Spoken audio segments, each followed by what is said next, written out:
नमस्कार, मैं अनीता सिंह आप सभी दर्शकों का अन्नदाता कार्यक्रम में स्वागत करती हूँ।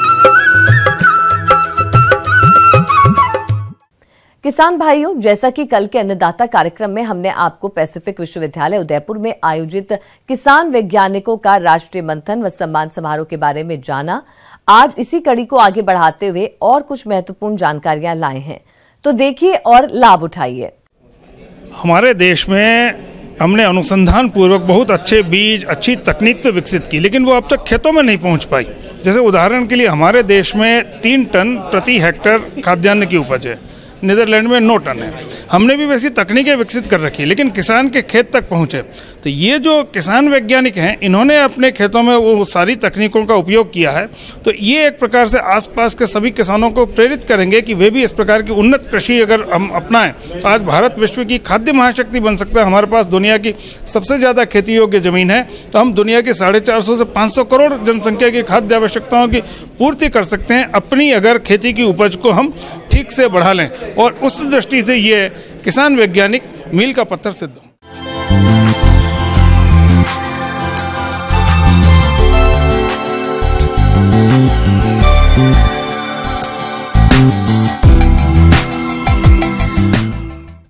मिशन फार्मर साइंटिस्ट, जो ये एक मिशन है, ये हमारा परिवार है। और इस परिवार में ना कोई अधिकारी है, ना कोई संस्था है, ना कोई इसका मेंबर है। हर व्यक्ति का अपने आप में एक महत्वपूर्ण स्थान है। फार्मर जो हमारा मिशन है, वो हमारा ये है कि हम ज़्यादा से ज़्यादा लोगों तक, उन किसान भाइयों की पहचान पहुँचाएं जो हमारे अन्नदाता हैं। इस समारोह में प्रगतिशील किसानों ने भी भाग लिया, तो इन किसानों के क्या विचार रहे, आइए जानते हैं। मैं धर्मवीर गांव दामला, जिला यमुना, हरियाणा का रहने वाला हूं। मैं यहां पर इसमें एक प्रोग्राम में आया हूं, जिसमें देश के जो प्रयोगधर्मी किसान इकट्ठे हो रहे हैं, जिन्होंने अपने स्तर पे अलग अलग प्रयोग करके अचीवमेंट किया है। तो उसमें मेरे को भी आने का मौका मिला है। और मैंने एक मल्टीपर्पज़ फूड प्रोसेसिंग मशीन बनाई है, जिसमें 1 घंटे में सिंगल फेस बिजली पे 200 किलो कोई भी फल, आंवला, अमरूद, नींबू, किन्नू, कोई भी बीज वाले फल हैं, वो उन सब के बिना बीज तोड़े जूस निकालती है। और जूस निकालने के बाद उनको पका करके उनके जैम भी बनाती है। और चाहे वो हम कोल्ड ड्रिंक टाइप जूस बनाना चाहें, तो वो भी मशीन बनाने में पूरी मदद करती है। और इसी मशीन में हमारे गांव की काफ़ी महिलाओं को काम मिल रहा है, जो एलोवेरा और आंवले के ऊपर काम कर रही हैं। किसान तो जो खेती करे उसको प्रोसेसिंग ज़रूर करा, क्योंकि खेती तैयार करके उसको मंडी में बेचने में इतना मार्जिन नहीं है। अगर वो अपनी खेती को प्रोसेस करके अच्छी पैकेजिंग करके बाज़ार में फार्म फ्रेश प्रोडक्ट बेचेगा, तो उसकी इनकम कई गुना बढ़ेगी।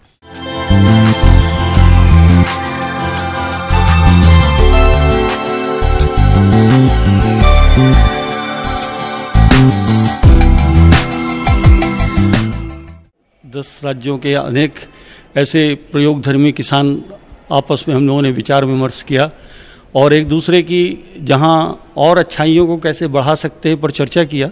वहीं अपनी बात को रखने का भी हमको भरपूर अवसर मिला। हम ज़्यादा से ज़्यादा कोशिश करें कि हमें बाज़ार से आश्रित कम होना पड़े। हम अपने उत्पादन को तो बाज़ार में बेचने जाएं, पर बाज़ार से कोई चीज़ हम घर लाने की कम से कम कोशिश करें। यहाँ तक कि हमने जो मशीनें भी चयनित की या जो बनाई हैं, वो सारी चीज़ें बायोफ्यूल वाली बनाई।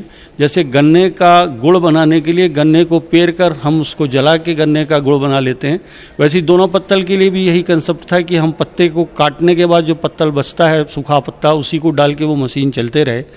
और आज भी हमने बांस का जो दोना बनाने की कल्पना है, या और भी छाल ऐसे हैं जिस पे दोने बनाए जा सकते हैं, उन सब में भी हमारा यही कंसेप्ट है कि हम दोने निकाल लें और जो बचा हुआ हिस्सा है उसको हम ईंधन के रूप में उपयोग करें।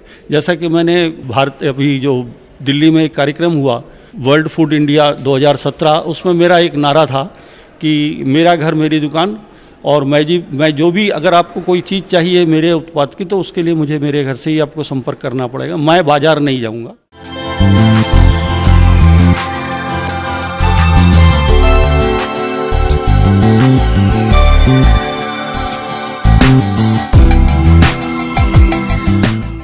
यहाँ पे किसान वैज्ञानिकों का एक संगम हुआ 2 दिन का 2 दिवसीय ये जो मंथन था, इसमें पूरे राष्ट्र से, पूरे भारत से 10 राज्यों के 50 किसान वैज्ञानिक पधारे और उन्होंने राष्ट्रीय मंथन किया। और उस मंथन का वास्तव में एक जो हम लोगों ने लक्ष्य प्राप्त किया, वो प्राप्त लक्ष्य ये किया जो हमारे माननीय प्रधानमंत्री हैं नरेंद्र मोदी जी, जो उनका एक लक्ष्य है कि किसानों की आमदनी को दोगुना कैसे किया जाए, उसके पीछे ये मंथन सार्थक रहा, सिद्ध रहा और सफल रहा। और ये जो मंथन रहा, इस मंथन में एक चीज़ विशेष जो हम लोगों को सीखने को मिली कि किसानों को यदि समूह बना के और एक एक दूसरे के हम लोग आविष्कारों को एक दूसरे के साथ कंबाइंड कर लें, तो हम इन आविष्कारों को एक बहुत बड़ा प्लेटफॉर्म दे सकते हैं।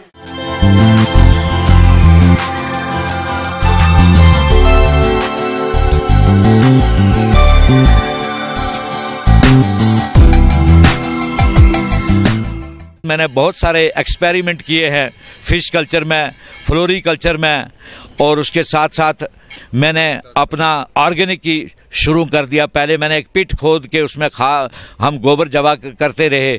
जब गोबर पुराना हुआ, सड़ा, उसी से हमने उस बगीचे को वो खाद डाली और बगीचे का सेब जो था वो कश्मीर के सेब से भी ज़्यादा जायकादार बन गया। और उस बारे में भी मेरा काफ़ी अभियान चला। आज धीरे धीरे मेरे इलाके के लोग मेरे साथ जुड़ गए हैं। हमारे प्रदेश के जिन किसान भाइयों ने आलू, सब्जी, मटर और तुरिया आदि की खेती की थी, तो उनके खेत खाली हो गए हैं। साथ ही उनके पास सिंचाई जल की भरपूर व्यवस्था है। उनके लिए ये समय कद्दू वर्गीय फसलों की बुआई के लिए उपयुक्त है। और इसी के अंतर्गत आज हम जानकारी देने जा रहे हैं तरबूज की खेती के बारे में। हमारे किसान भी तरबूज की खेती पर जानकारी चाहते हैं कि किसमें क्या साइन करूं और कैसे लगाऊं, मेरे खाद कितना डालूं, पानी कब देना, इसकी जानकारी का मेरे को दिलाए।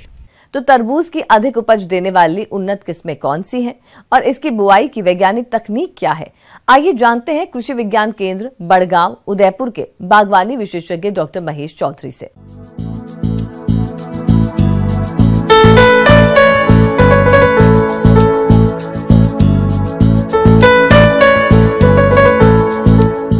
किसान भाइयों, आज अपन बात करेंगे तरबूज की कि तरबूज से अपन कैसे अच्छी पैदावार लेके कैसे अच्छा मुनाफा ले सकते हैं। तो सबसे पहले तो मैं किसान भाइयों आपको बताना चाहूँगा कि जो तरबूज है वो गर्म एवं औसत आर्द्रता वाले क्षेत्रों में इसकी खेती के लिए सर्वोत्तम होती है। इसके जो बीज व जमाव है उसके लिए एवं बढ़वार के लिए लगभग अपने को 25 से लेकर 32 डिग्री सेल्सियस जो तापमान है वो उपयुक्त होता है। अतः ऐसे क्षेत्र जहाँ पर गर्मी पड़ती है वो क्षेत्र इसको उगाने के लिए काफ़ी उपयुक्त होते हैं। मैं आपको ये भी बताना चाहूँगा कि जो तरबूज या खरबूज या भी जो बेल वाली जो सब्जियां हैं उनको उगाने के लिए जो सर्वोत्तम जो मिट्टी होती है वो बलुई दोमट मिट्टी होती है। 6-7 वाली जो पीएच मान वाली जो मृदा है वो इसकी खेती के लिए सर्वोत्तम होती है।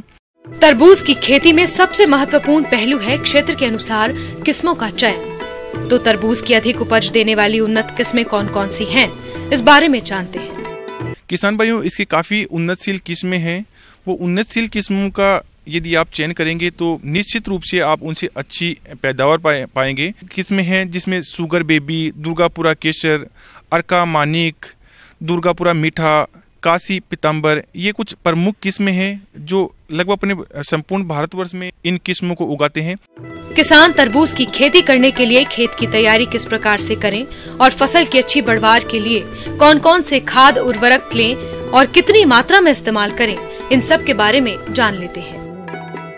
जो खेत की चयन करने के पश्चात उसकी अच्छी तरह से खेत की जुताई कर दें एवं जुताई करने के साथ ही उसमें जो खाद एवं जो उर्वरकों की जो मात्रा है वो भी उसमें सबसे पहले तो यदि आप मृदा की जांच करवा लें। यदि किसी कारणवश आपने यदि मृदा की जांच नहीं करवाई है तो चीज सड़ी हुई गोबर की खाद भी लगभग 20 टन प्रति हेक्टेयर की दर से आप खेत में अवश्य डाल दें। लगभग 70 से 80 किलोग्राम नत्रजन, 50 किलोग्राम फास्फोरस एवं लगभग 50 किलोग्राम के आसपास ही पोटास की जो मात्रा है वो अंतिम जुताई के समय डाल दें। लेकिन आधी जो नत्रजन की मात्रा है वो आप शेष 2 या 3 भागों में बांट के दें। बीजों का चयन की बात आती है। जो बीज हमेशा स्वस्थ एवं रोग मुक्त हमेशा बीजों का चयन करना चाहिए और 1 हेक्टेयर क्षेत्रफल के लिए लगभग 3.5 से 4 किलोग्राम बीज पर्याप्त होते हैं।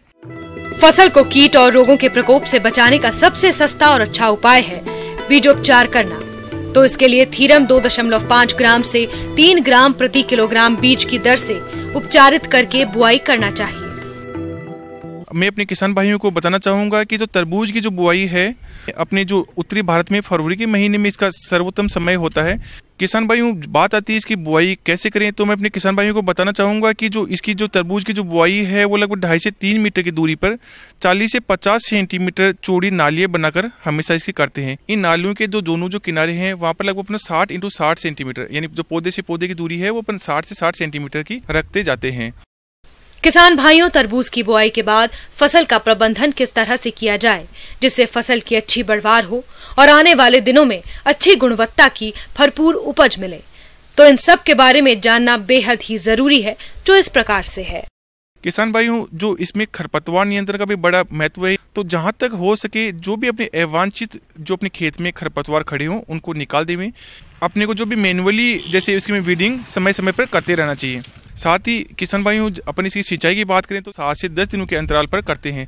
जब तरबूज का आकार पूरी तरह से बढ़ जाता है तो सिंचाई बंद करनी देनी चाहिए, क्योंकि फल पकते समय खेत में पानी अधिक होने से फल में जो मिठास की जो मात्रा है वो काफ़ी कम हो जाती है और साथ ही जो फल भी है वो फटने लगते हैं। मैं अपने किसान भाइयों को बताना चाहूँगा कि तरबूज में तुड़ाई बहुत ही एक महत्वपूर्ण प्रक्रिया है। तो अच्छी प्रकार से पके हुए फलों की पहचान, जहाँ पर जो अपना तरबूज मिट्टी पे पड़ा रहता है, यदि उस भाग पर यदि गौर से देखेंगे तो वहाँ पर हल्का सा जो रंग है तरबूज का वो परिवर्तित हो जाता है और फल का जो रंग है वो सफ़ेद से मखनिया पीले रंग का हो जाता है। पके फलों को अपन थपथपाने से धप धप की आवाज़ आती है, वो पूर्ण रूप से पक चुका है। फलों को तोड़ने के पश्चात उनको ठंडे स्थान पर हमेशा एकत्रित कर देना चाहिए। दूर के बाजारों में फल भेजते समय कई सतहों में अपन ट्रक में रखते हैं, वो प्रत्येक सतह के बाद धान की पुआल ऐसा मेटर लगते हैं जिसके जो रगड़ से जो फल है वो खराब नहीं हो। मौसम के अनुसार प्रबंधनों पर ही टिकी है आपकी खेती बाड़ी, इसलिए मौसम पूर्वानुमान और उस पर आधारित साप्ताहिक कृषि सलाह इस प्रकार है। ग्रामीण कृषि मौसम सेवा जयपुर द्वारा भेजे गए मौसम पूर्वानुमान रिपोर्ट के आधार पर किसान भाइयों को सलाह दी जाती है कि ग्रीष्मकालीन मूंगफली की बुआई के लिए खेतों की तैयारी करें। उन्नत किस्में TAG 24, DAG 46, DG 2, TG 37A Pratap राज मूंगफली। चने की फसल में फली छेदक कीट की निगरानी हेतु फेरोमोन स्प्रे पंच 3 प्रति एकड़ उन खेतों में लगाएं जहां पौधों में 20 से 25% फूल खिल गए हों। T अक्षर आकार के पक्षी बसेरा खेत के विभिन्न जगहों पर लगाएं। इस सप्ताह तापमान को देखते हुए किसानों को सलाह है कि भिंडी की अगैती बुआई हेतु A4, परवनी क्रांति, अर्का, अनामिका आदि किस्मों की बुआई हेतु खेतों को पलेवा कर देसी खाद डालकर तैयार करें। बीज की मात्रा 10 से 15 किलोग्राम एकड़ रखें। तापमान को मद्देनजर रखते हुए किसानों को सलाह दी जाती है कि कद्दू वर्गीय सब्जियों, मिर्च, टमाटर, बैंगन आदि की बुआई करें तथा टमाटर, मिर्च, कद्दू वर्गीय सब्जियों की तैयार पौधों की रोपाई कर सकते हैं। जहां सिंचाई की व्यवस्था उपलब्ध हो वहां नींबू, बेर, अनार, अमरूद और आंवले के पौधों की रोपाई फरवरी माह में भी की जा सकती है।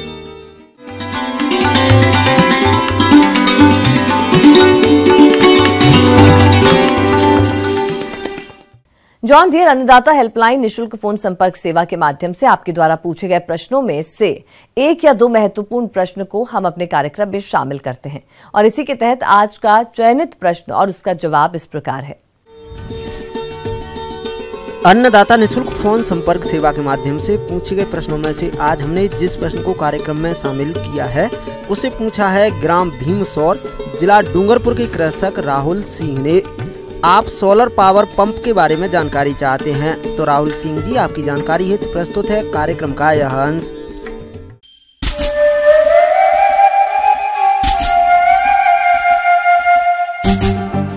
किसान भाइयों, अभी तक हम जो सिंचाई के संसाधन थे हमारे पास डीजल पंप था, विद्युत पंप था और परंपरागत तरीके से पहले आपने देखा होगा रहट आदि से सिंचाई करते थे। अब समय के अनुसार नई नई खोजें होती जा रही हैं।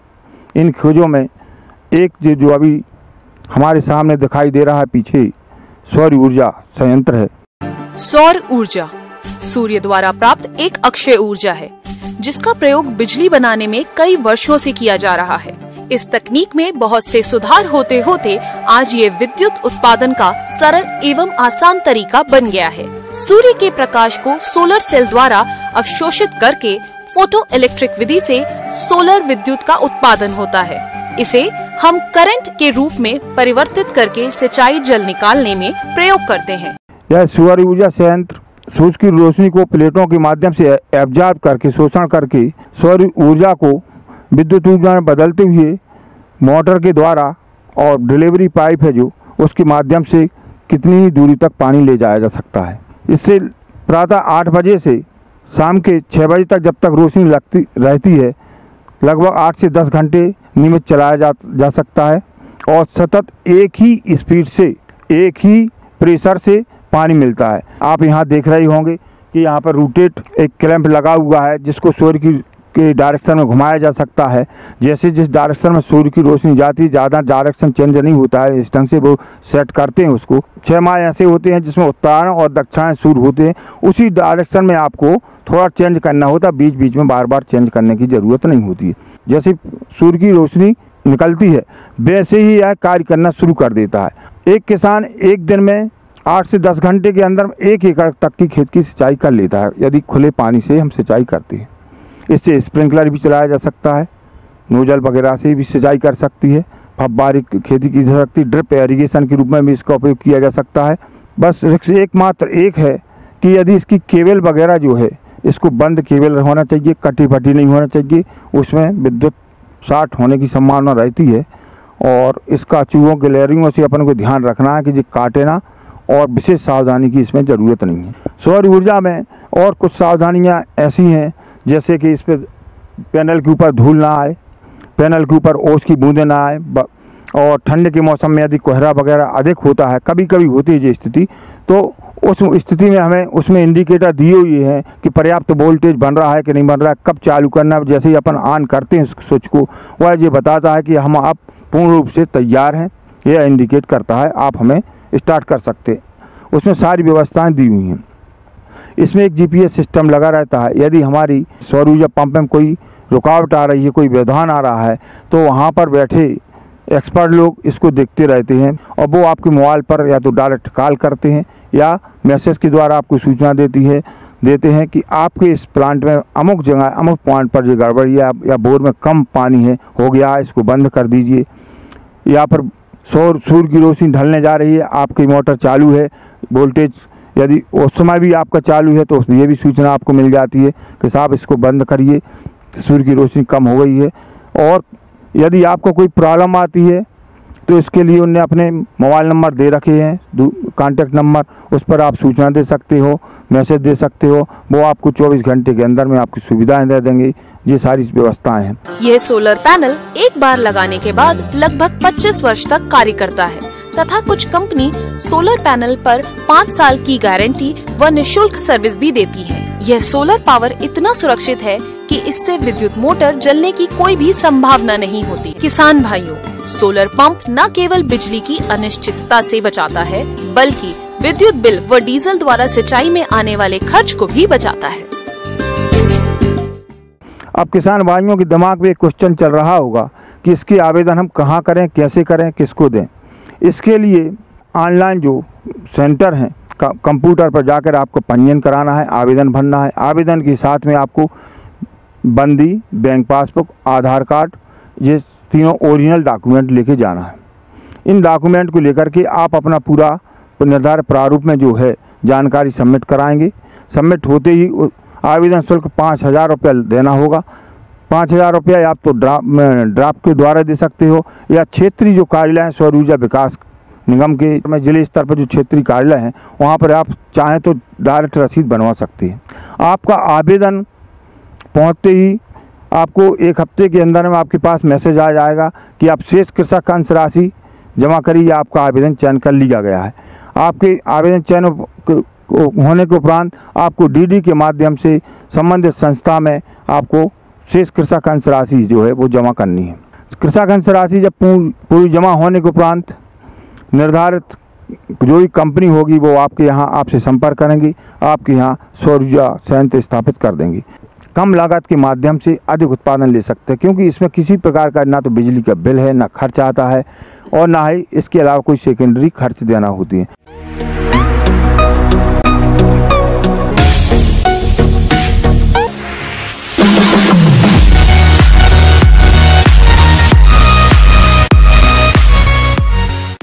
आइए एक नजर डालते हैं प्रदेश के कुछ मुख्य कृषि जिन्सों के बाजार भाव पर।